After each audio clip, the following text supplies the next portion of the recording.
princess. This is not a game. Of course it is. Oh, I have you. Macon Technology. Hai, seperti biasa, saya ucapkan selamat datang kembali ke channel Noya Movie. Kali ini saya akan membawakan alur cerita film yang berjudul Java Heat. Oke, mari kita mulai ceritanya. Film dibuka dengan memperlihatkan seorang warga negara Amerika yang bernama John Jason Weld atau dipanggil Jack, sedang duduk sendirian di sebuah ruangan interogasi. Tak lama kemudian muncul seorang polisi berpangkat letnan yang bernama Hasim dan langsung duduk berhadapan dengan Jack. Setelah mengenalkan dirinya sebagai komandan dari Densus 88, Hasim langsung mengutarakan maksud dari kepolisian mengamankan Jack ke ruangan tersebut, di mana ada insiden pengeboman bunuh diri yang merenggut nyawa banyak orang, termasuk salah satu orang paling penting dan dihormati di Tanah Jawa, yaitu Sultana atau putri dari Sultan Yogyakarta. Jack dihadirkan di sana untuk dimintai keterangan sebagai seorang saksi karena keberadaan Jack di lokasi pengeboman, dan juga Jack lah orang terakhir yang terlihat berbicara dengan Sultana. Jack pun menjelaskan kalau dirinya adalah seorang asisten dosen yang sedang melakukan studi tentang sejarah seni Asia Tenggara. Kemudian dia mendapatkan undangan ke acara resmi yang juga turut dihadiri oleh Sultana. Jack juga mengatakan dia berbicara dengan Sultana karena kecantikannya, dan juga Jack menyukai kalung berlian yang dikenakan oleh Sultana. Setelah mendapatkan keterangan dari Jack, Hasim pun meminta Jack untuk pulang. Lalu Hasim beralih ke ruangan lain, menghampiri rekan polisinya. Di sana Letnan Hasim mengutarakan hal yang janggal mengenai Jack, yang mana Jack tidak memakai batik di acara resmi kerajaan, padahal Jack sebagai asisten dosen seni budaya seharusnya sudah tahu. Lalu Jack juga sama sekali tidak melibatkan kedutaan saat dirinya dibawa ke kantor polisi. Kemudian Hasim beralih karena sedang ditunggu oleh jenderal kepolisian di dalam mobilnya. Di sana jenderal memberitahu kalau banyak pihak yang terkait dalam insiden ini. Jenderal pun mencurigai kalau insiden pengeboman ini adalah ulah teroris dari Malaysia yang bernama Farouk Al-Hasan. Walau begitu, Hasim menepis hal tersebut karena dia mencurigai kalau insiden ini berkaitan dengan politik bukan agama. Kemudian jenderal hanya meminta Hasim tampil di hadapan media dan obrolan mereka selesai. Keesokan harinya, saat Jack sedang berada di kampus dan menyapa mahasiswi di sana, Jack dihampiri oleh seorang polisi utusan dari Hasim yang bernama Anton. Lalu Jack dibawa ke lokasi pengeboman dan sudah ada Hasim di sana menunggunya. I'm Christian, bule. Hasim lalu meminta Jack untuk menjelaskan kronologi kejadiannya, dan Jack langsung menceritakan kejadian pada malam naas itu. Di sana mereka berdua menemukan kejanggalan karena pelaku pengeboman tidak memegang pemicu ledakan. Berarti ada orang lain di luar sana yang memegang pemicu bom tersebut. Kemudian posisi jasad Sultana tidaklah sinkron dengan posisi Sultana terkahir terlihat, karena jasad dari Sultana justru terlempar ke arah ledakan, bukan sebaliknya. Hasim pun mengajak Jack untuk melihat jasad dari Sultana di kamar mayat, dengan didampingi seorang wazir atau penasihat kerajaan. Saat mengamati jasad tersebut, Jack langsung tahu kalau itu bukan jasad dari Sultana, karena Jack menemukan sebuah tanda yang tampak seperti tato harimau pada paha jasad tersebut, hidung yang sudah dioperasi, payudara yang sudah diimplan, dan klitoris yang ditindik.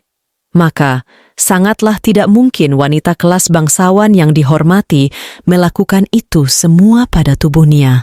Sementara di lain tempat, terlihat seseorang berpakaian muslim yang bernama Ahmed sedang menghampiri seorang bule yang bernama Malik. Ahmed rupanya selama ini memata-matai Hasim dan Jack, lalu melaporkannya kepada Malik. Terlihat mereka sedang menjalin kerja sama secara diam-diam untuk melakukan hal yang besar. Kemudian terlihat Hasim sedang berkendara dengan Jack di kursi penumpang. Namun tiba-tiba sebuah mobil menabrak mereka dengan keras dan membuat mobil yang dikendarai Hasim terguling. Hasim pun tersungkur lemah dan keluar Ahmed dengan 2 orang pria bersenjata yang langsung memberondong mobil Hasim dengan tembakan. Beruntung Jack masih tersadar dan segera meraih pistol Hasim, lalu berhasil menembak 2 orang bawahan Ahmed hingga tersungkur. Hal itu membuat Ahmed marah dan menembaki Jack hingga mobil polisi itu terbakar. Dengan segera Jack mengeluarkan Hasim dan mengamankannya. Kemudian saat peluru Ahmed sudah habis, Ahmed segera masuk ke dalam mobil untuk melarikan diri. Jack langsung mengejar sambil menembaki Ahmed. Hasim pun hanya bisa menyaksikan aksi dari Jack. Akan tetapi kali ini, Ahmed berhasil kabur. Singkat waktu, Jack membawa Hasim ke rumah sakit untuk diobati. Di sana juga istri dari Hasim yang bernama Fitria tiba di rumah sakit dan bertemu dengan Jack. Lalu tak lupa Fitria mengucapkan terima kasih kepada Jack dan mengundangnya ke rumah untuk sarapan keesokan paginya. Di rumah Hasim, Jack ikut sarapan dan berbincang dengan keluarga Hasim. Tak lama kemudian Fitria dan anak-anak dari Hasim ingin pergi. Hasim pun mengskakmat Jack dengan menunjukkan video presentasi dari asisten dosen seni budaya John Jason Whaled yang asli.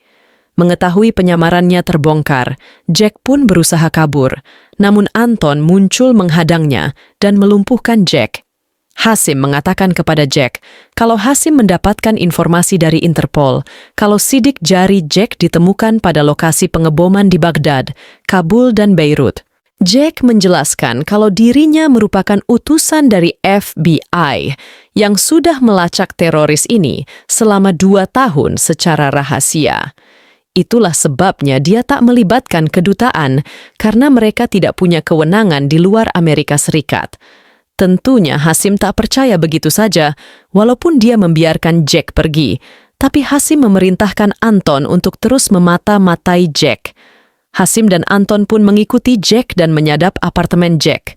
Di sana Jack terlihat sedang berkomunikasi dengan temannya, dan Jack meminta temannya untuk melacak tato harimau yang dia temukan di jasad Sultana. Kemudian Hasim diminta untuk menghadap jenderal, dan Anton tetap membuntuti Jack. Sesampainya di kantor polisi, Hasim bertemu jenderal yang sedang terburu-buru. Jenderal mengatakan lupakan tentang Jack karena mereka sudah menemukan Farouk Al-Hasan dan akan segera mengepungnya. Hasim pun ikut dengan mereka. Setibanya di lokasi Farouk, jenderal segera memerintahkan Farouk untuk menyerah. Tahu kalau jenderal akan membunuh Farouk Al-Hasan dan tak ingin menyia-nyiakan kesempatan untuk menggali informasi, Hasim memilih untuk ikut serta dalam penyergapan. Dia pun masuk melalui jalur yang berbeda dengan rombongan.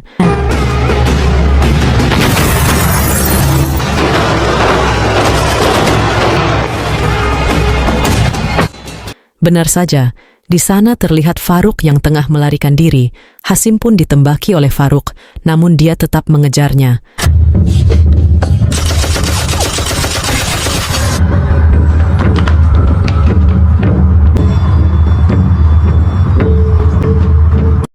Hingga sampai di atap rumah, Hasim disergap oleh Farouk, dan pergelutan yang sengit terjadi di antara mereka.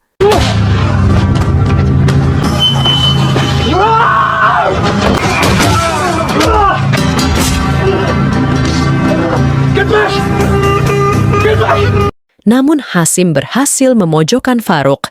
Di saat yang bersamaan regu penembak jitu juga mendapat perintah untuk menembak mati Farouk. Di sana Hasim berusaha menghalangi pandangan dari penembak jitu sambil menanyakan keberadaan Sultana kepada Farouk. Akan tetapi Farouk malah terlihat bingung. Kemudian tiba-tiba Farouk mengeluarkan sebuah pemicu bom dan membuka pakaiannya. Ternyata di tubuh Farouk sudah terpasang seperangkat bom. Tak lama kemudian Farouk pun meledakkan dirinya sendiri dan beruntung Hasim berhasil menyelamatkan dirinya. Sementara, di kediaman Malik terlihat Ahmed menghampirinya dan Malik mengutarakan kekecewaannya karena Ahmed gagal membunuh Hasim dan Jack.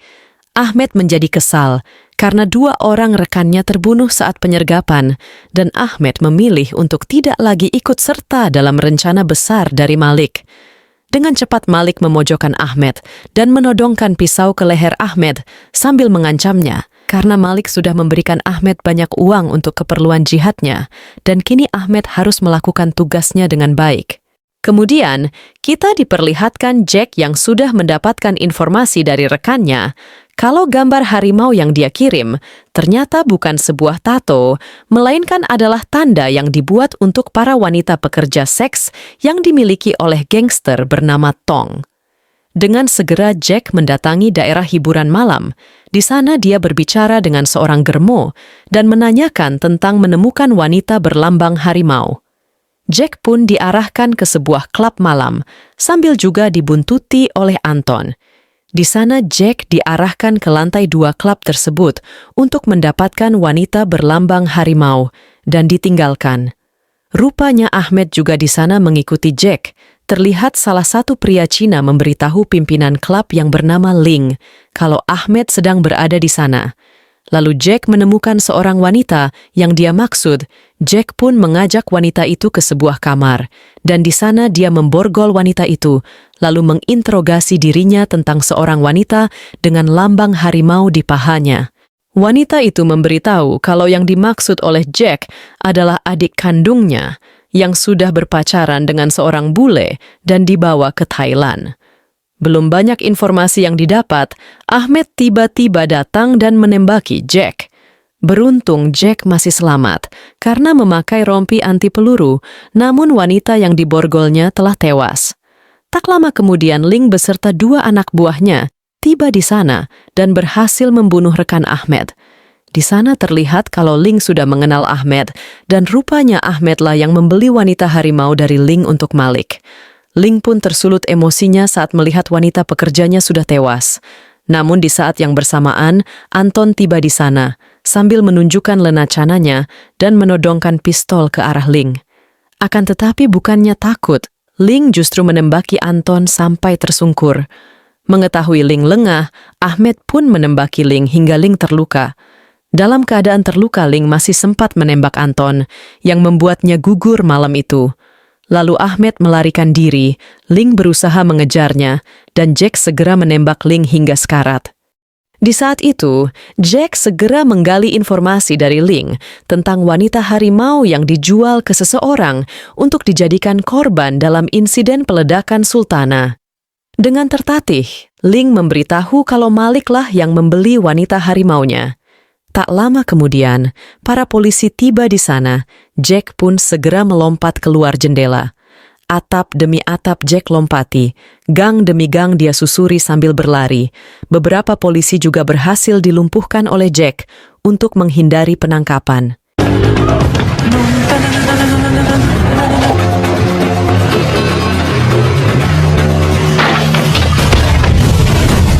Namun ujung-ujungnya Jack terkepung juga.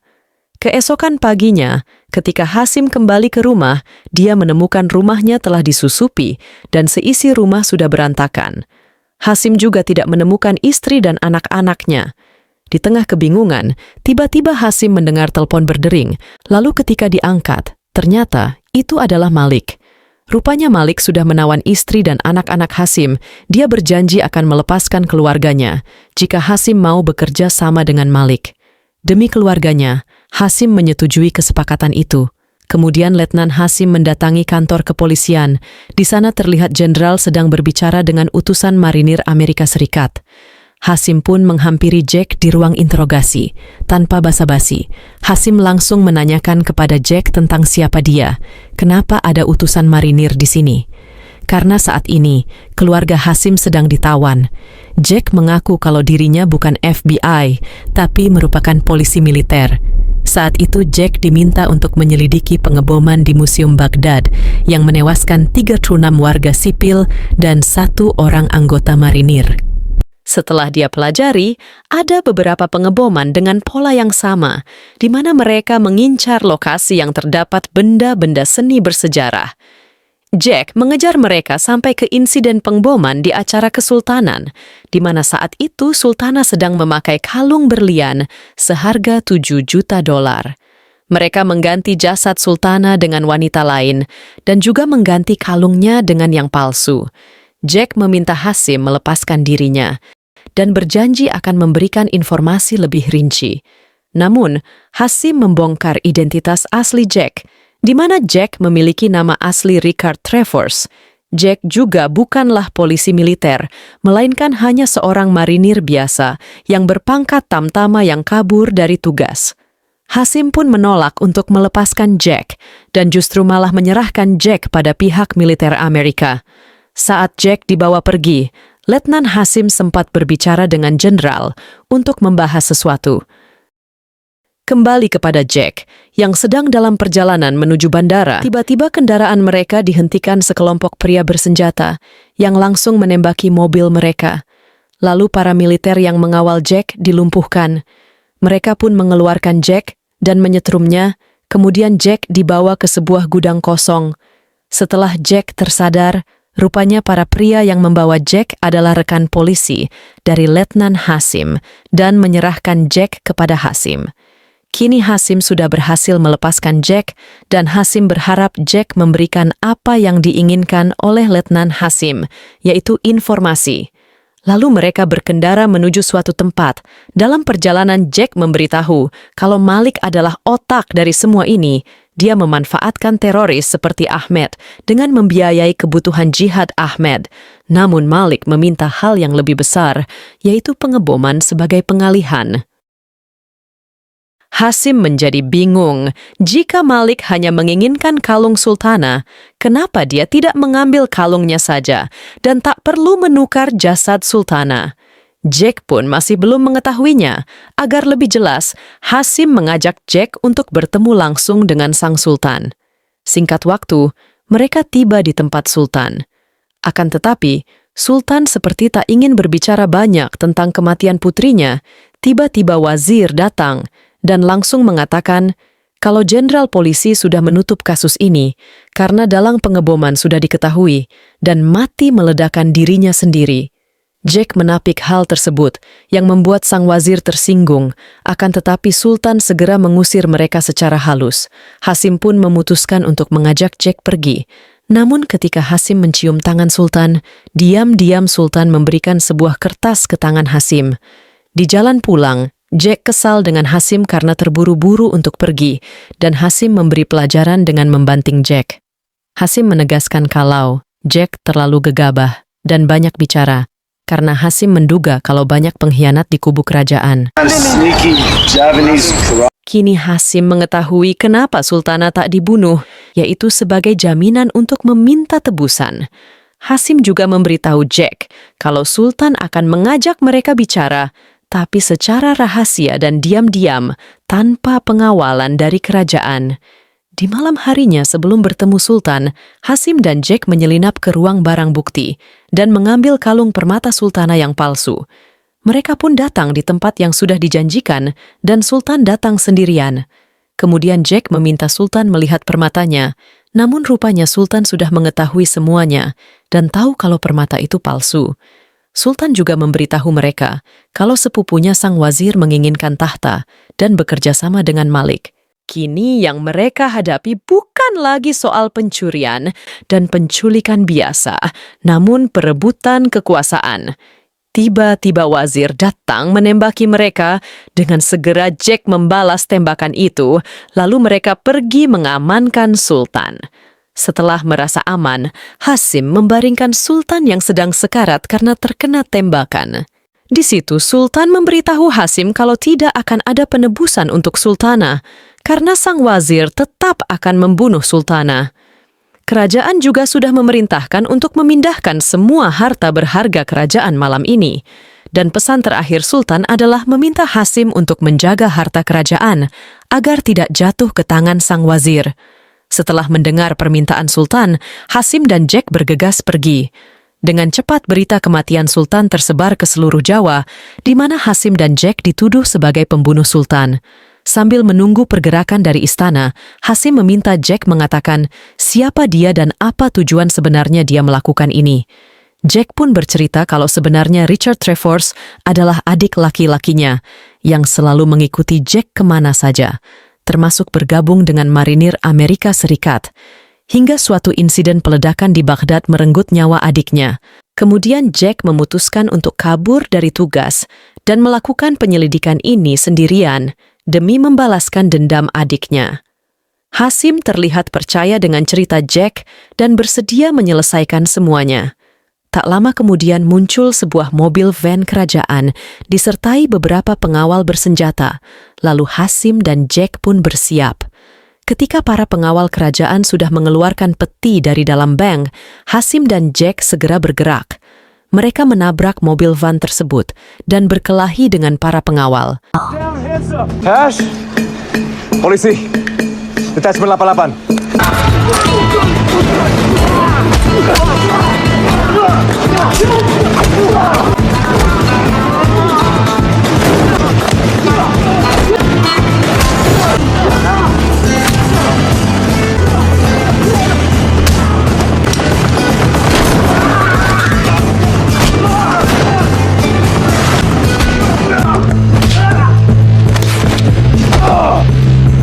I said, open the fucking door!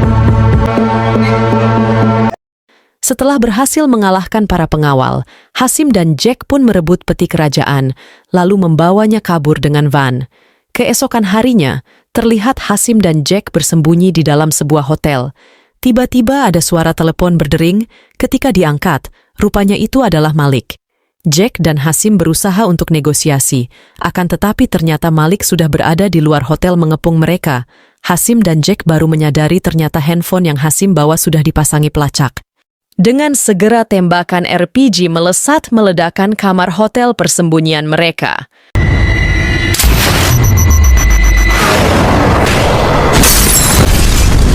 Medicon technology.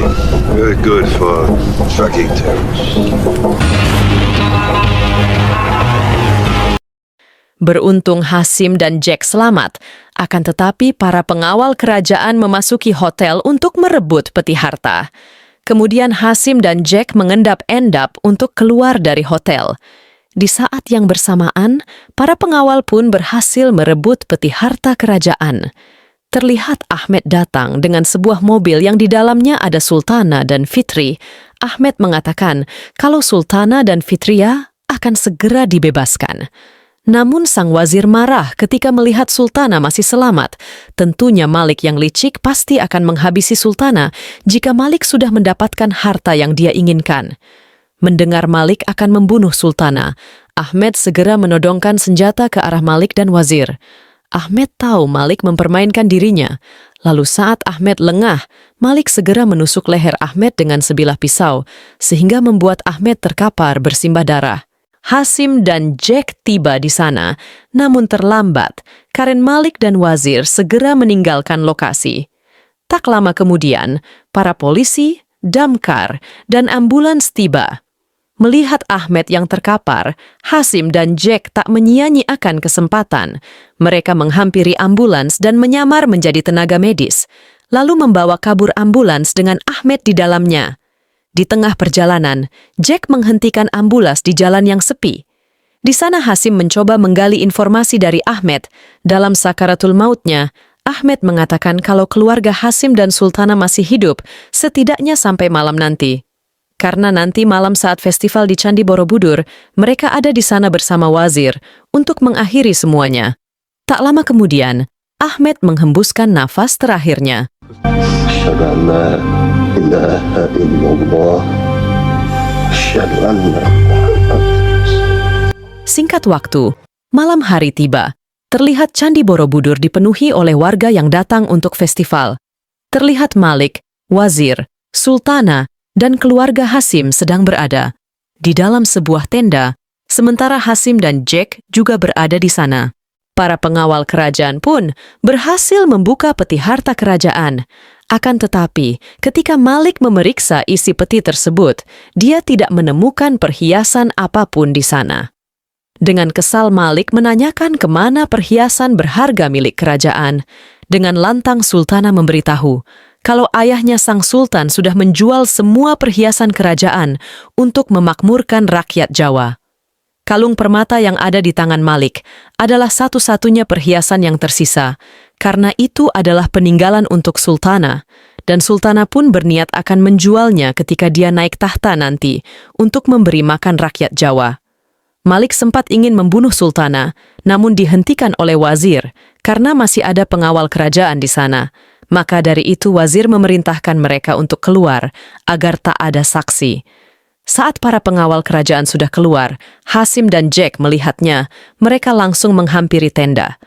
Bukannya langsung membunuh Sultana, Malik justru melepaskan ikatan Sultana. Wazir segera mengeluarkan kerisnya dan akan menusuk Sultana. Akan tetapi Malik malah membunuh sang wazir. Ternyata Malik berubah pikiran. Dia ingin menjual kalung permata dan juga akan menjual Sultana. Di saat itulah Hasim dan Jack muncul yang langsung menodong Malik. Tentunya Malik juga menawan Sultana dan diikuti oleh pengawal kerajaan yang menodong Hasim dan Jack. Lantas Sultana meminta para pengawal untuk membelanya. Ternyata para pengawal masih setia dengan Sultana. Mereka berbalik menodong Malik, hingga saat satu pengawal mendekati Malik, dan dengan cepat Malik menyerangnya, yang membuat situasi jadi kacau. Malik pun kabur dengan membawa senjata api dan menawan Sultana. Di tengah meriahnya festival, Malik menyeret Sultana di hadapan rakyat Jawa. Kemudian Jack segera berlari menyusul Malik, diikuti juga dengan Hasim yang sudah selesai memastikan keluarganya baik-baik saja. Malik pun menaiki Candi Borobudur hingga ke puncaknya dan menunggu Jack di sana. Jack masih mengikuti Malik menaiki candi dan juga Hasim di sisi yang berbeda, namun terlihat lengan Letnan Hasim terluka karena tembakan. Saat Jack terlihat, Malik langsung melepaskan tembakan yang membuat Jack terluka. Melihat Jack kesakitan, Malik masih terus menembakkan senjatanya ke arah Jack. Hingga sampai Jack terpojok, dan saat Malik ingin menembak Jack, disitulah Hasim tiba yang segera menembak tangan Malik sampai senjatanya terjatuh. Tak menyia-nyiakan kesempatan, Jack segera menembak Malik hingga sekarat, kemudian menghampirinya dan mengatakan, That's how you suck 'em, motherfucker. Pihak kepolisian pun berdatangan, lalu Jack diangkut menggunakan tandu. Sekilas Jack melihat jenderal meminta Hasim mengambil kalung permata Sultana dan memberikannya kepada jenderal. Kini teror yang menimpa tanah Jawa sudah berakhir. Terlihat Jack yang didorong menggunakan kursi roda menuju sebuah pesawat. Di sana juga ada Sultana dan Letnan Hasim yang mengiringi kepulangan Jack. Tak lupa Jack menyempatkan diri untuk mengucapkan salam perpisahan dengan Sultana. Sebelum berlalu, Jack juga mengembalikan kalung permata kepada Sultana. Melihat kalung permata yang asli sudah ada di tangan Sultana, Hasim tampak bingung dan bertanya kepada Jack. Jack menjelaskan kalau ketika mereka sedang bersembunyi di hotel yang diledakkan oleh Malik, Jack menyempatkan membawa kalung permata yang palsu. Kemudian ketika Malik tewas, Jack menukar kalung permata yang asli di kantung baju Malik dengan yang palsu. Karena Jack tahu Hasim memiliki perjanjian dengan jenderal, di mana jenderal meminta imbalan kalung permata Sultana. Mereka berdua pun tersenyum lepas, kemudian berpisah. Dan film pun berakhir. Akhir kata, saya mengucapkan terima kasih untuk teman-teman yang sudah menonton video ini. Sampai habis, jangan lupa like, komen, dan subscribe channel saya. Sampai jumpa lagi pada kesempatan lainnya.